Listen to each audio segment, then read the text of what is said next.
I took my daughter out of daycare immediately.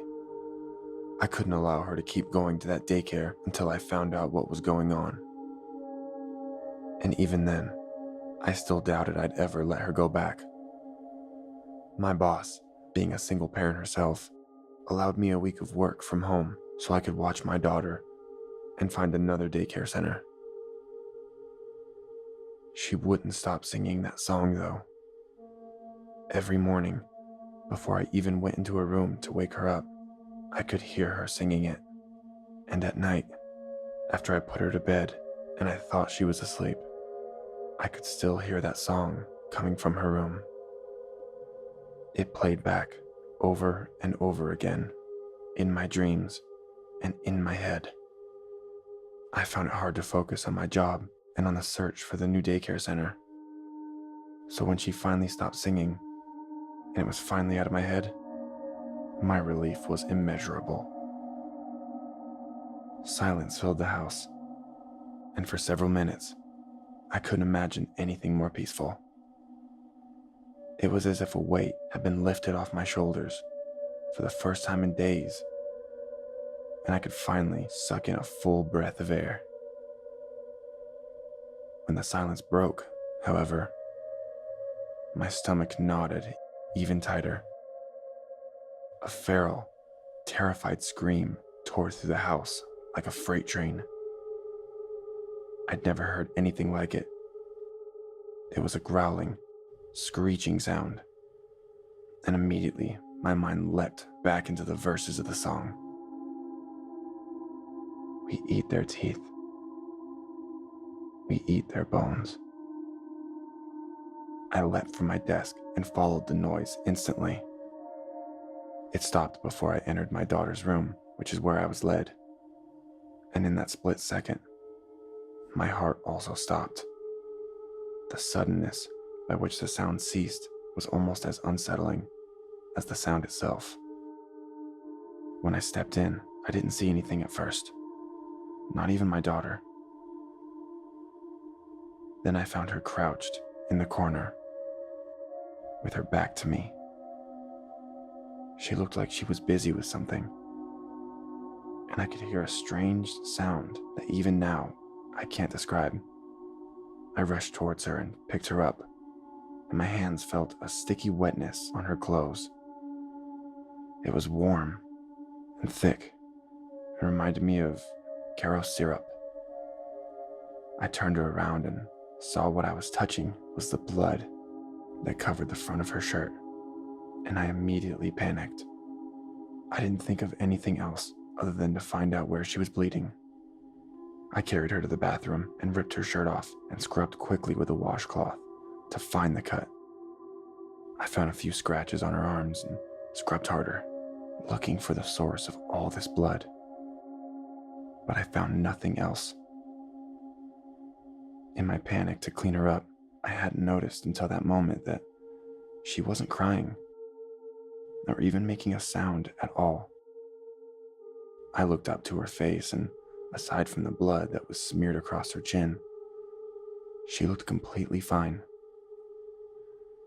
Her jaw worked up and down, chewing on something, and with shaky fingers, I fished it out of her mouth. It looked like a thin piece of leather. I threw it in the trash and wiped my fingers on my jeans, and then picked up my daughter to carry her to her bedroom and investigate the origin of the blood. In the corner of her bedroom, where I'd originally seen her crouched, was a dead, bloody tangle of fur and tendons that I immediately recognized as the cat that I'd adopted from the shelter a year ago. It was missing an ear. I screamed at her. I screamed out of fear and anger and panic at my daughter, who just stood there next to me, with blood drying on her hands, arms, and face, while her blue eyes stared back at me like blank pools of water. I put her in the bathtub while I cleaned up the mess in her bedroom. I scrubbed with hydrogen peroxide and carpet detergent until my arms were sore, but by the end of it, there was still a small brownish stain that would serve as a reminder of what had happened to my cat. In the bathroom, I heard the echoes of my daughter's voice as she sang that song again. I didn't sleep much that night. Whenever I closed my eyes, I saw the corpse of the cat lying in the corner, and my stomach knotted up even tighter. When I did finally fall asleep, it was only for a few hours. I awoke at 3 to the muffled voice of my daughter through the wall. She was praying. She said the following prayer 3 times, without pause. Now I lay me down to sleep. I pray the Lord my soul to keep.